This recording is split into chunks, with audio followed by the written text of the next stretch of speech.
Bismillahirrahmanirrahim. Assalamualaikum warahmatullahi wabarakatuh dan salam sejahtera.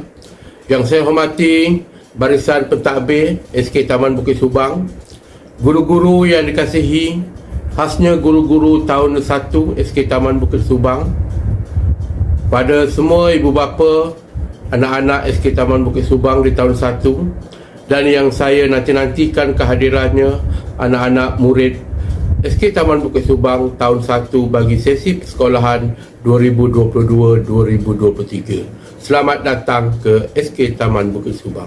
Alhamdulillah, bersyukur kita kepada Allah SWT kerana dengan limpah izinnya, maka dapatlah anak-anak kita bersekolah dengan sepenuhnya tanpa penggiliran seperti tahun-tahun yang sebelum ini. Jadi kita gunakanlah kesempatan ini untuk kita membenarkan anak-anak hadir ke sekolah seperti biasa. Tuan-tuan dan puan-puan, ibu bapa penjaga anak-anak di tahun 1 2022-2023. InsyaAllah anak-anak akan bermula bersekolah pada 21 hari bulan 3, itu pada minggu depan. Dan sebelum itu, ibu bapa diminta hadir ke sekolah pada hari Sabtu ini, iaitu pada 19 hari bulan untuk hari orientasi sekolah. Maka bermula pada 21 hari bulan 3 nanti, kita akan mulakan sesi persekolahan anak-anak tahun 1 ini dengan transisi, iaitu selama 3 minggu. Jadi tujuan transisi ini adalah sebagai persediaan untuk anak-anak menyesuaikan diri dengan persekitaran sekolah. Jadi kami mengharapkan kerjasama pada tuan-tuan dan puan-puan. Selama 3 minggu ini nanti, insya-Allah anak-anak, tuan-tuan dan puan-puan akan dibekalkan dengan buku yang dihaskan untuk transisi, di samping lembaran-lembaran kerja, lembaran aktiviti yang telah pihak sekolah sediakan. Jadi tuan-tuan dan puan-puan tidak perlu tidak lagi membekalkan anak-anak dengan buku tulis ataupun buku aktiviti serta buku teks sepanjang 3 minggu minggu orientasi ini berlangsung nanti. Jadi saya amat berharap tuan-tuan dapat memberikan kerjasama dalam penyediaan bahan ataupun perkara-perkara yang perlu untuk anak-anak tuan-tuan lakukan sepanjang minggu transisi ini.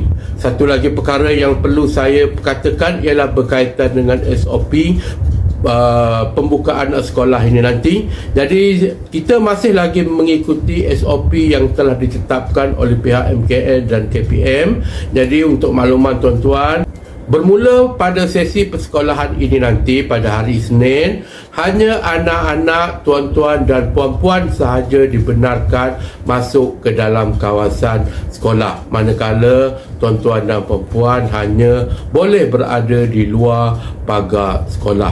Kami akan uruskan sepenuhnya, insya-Allah segala-galanya akan selamat mengikut SOP yang telah ditetapkan. Saya sangat-sangat berharap kerjasama daripada tuan-tuan untuk perkara yang ini. Sekian dari saya.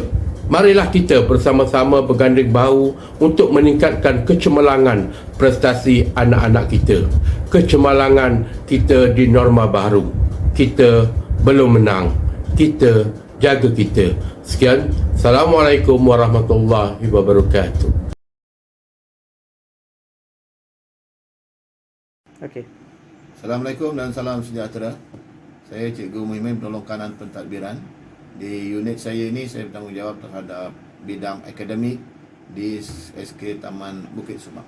Pertamanya saya nak ucapkan selamat datang kepada anak-anak murid tahun 1 bagi sesi tahun 2022-2023. Tahniah kerana terpilih untuk belajar di SK Taman Bukit Subang. Tahniah kepada ibu bapa juga. Terima kasih kerana memilih SK Taman Bukit Subang sebagai tapak untuk menimba ilmu, untuk memulakan langkah pelajaran yang seterusnya pada masa hadapan. Saya cuma nak terangkan berkaitan dengan akademik, bidang akademik. Tuan-tuan dan puan-puan, di sekolah peringkat pra dahulu, anak tuan-tuan sudah didedahkan dengan teknik membaca, kemahiran membaca, menulis, mengira dan sebagainya. So, bila masuk di sekolah kebangsaan, sekolah yang sebenar, maka anak tuan-tuan akan meneruskan dengan ada 14 mata pelajaran yang harus diikuti oleh anak tuan-tuan di peringkat tahap 1 ini, dengan pengkhususan kepada 4 mata pelajaran khusus ataupun teras, iaitu bahasa Melayu, matematik, bahasa Inggeris dan juga sains. Tapi mata pelajaran lain tetap diajar seperti biasa.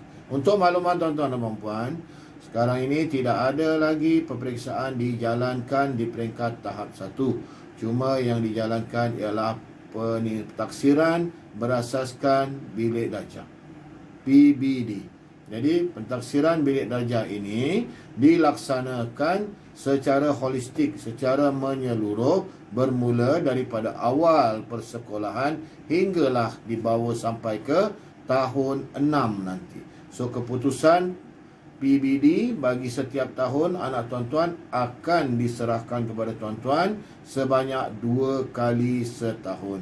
Jadi berdasarkan itu tidak ada penilaian mengikut pentaksiran sama ada berpusat ataupun sekolah, cuma dijalankan secara PDP. Waktu pengajaran dan pembelajaran itulah PBD ini dilaksanakan oleh guru-guru yang mengajar mengikut waktu-waktu yang ditetapkan, mengikut tajuk yang telah diajar. Contohnya, tajuk 1 kalau matematik berkaitan dengan nombor, setelah selesai diajar, maka anak tuan-tuan dan puan-puan akan terus ditaksir dan juga diberi penilaian tahap penguasaan dalam PBD atau TP dalam PBD.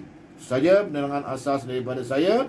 InsyaAllah saya akan terangkan secara lebih detail bagaimana pelaksanaan PBD ini dalam video seterusnya. Terima kasih.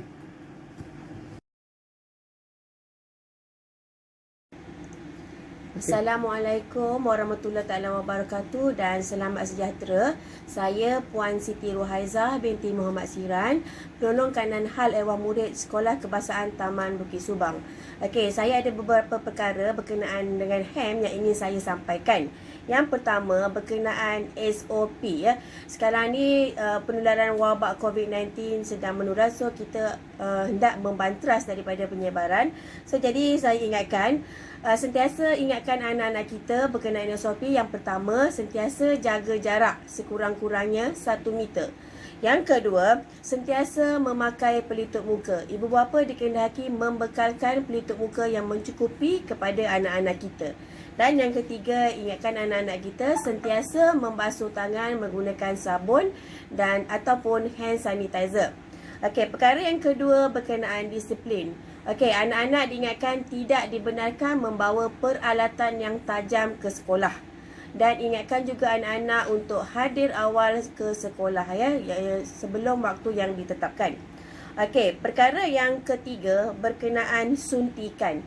Okey, murid-murid tahun 1 akan mendapat suntikan imunisasi dan juga rawatan pergigian. Ibu bapa diingatkan agar mengisi borang kebenaran suntikan dan juga borang kebenaran rawatan gigi. Borang tersebut hendaklah dihantar kepada guru kelas masing-masing. Okey, perkara yang ketiga berkenaan skim pinjaman buku teks. Okey, anak-anak tahun 1 akan mendapat pinjaman buku teks selepas program transisi tahun 1 selesai. Okey, apabila mendapat buku teks tersebut hendaklah dijaga dengan baik. Okey, dibalut dengan baik. Sekiranya ada kerosakan, hendaklah dibaikilah. Okey, dan perkara yang terakhir berkenaan bantuan. Ibu bapa yang berpendapatan 3,000 ke bawah bolehlah mengisi borang permohonan bantuan, iaitu borang PB1 dan juga slip gaji. Sekiranya tiada slip gaji, boleh isi borang pengesahan pendapatan, borang PB2. Okey, dua-dua borang ini hendaklah dihantar kepada guru kelas.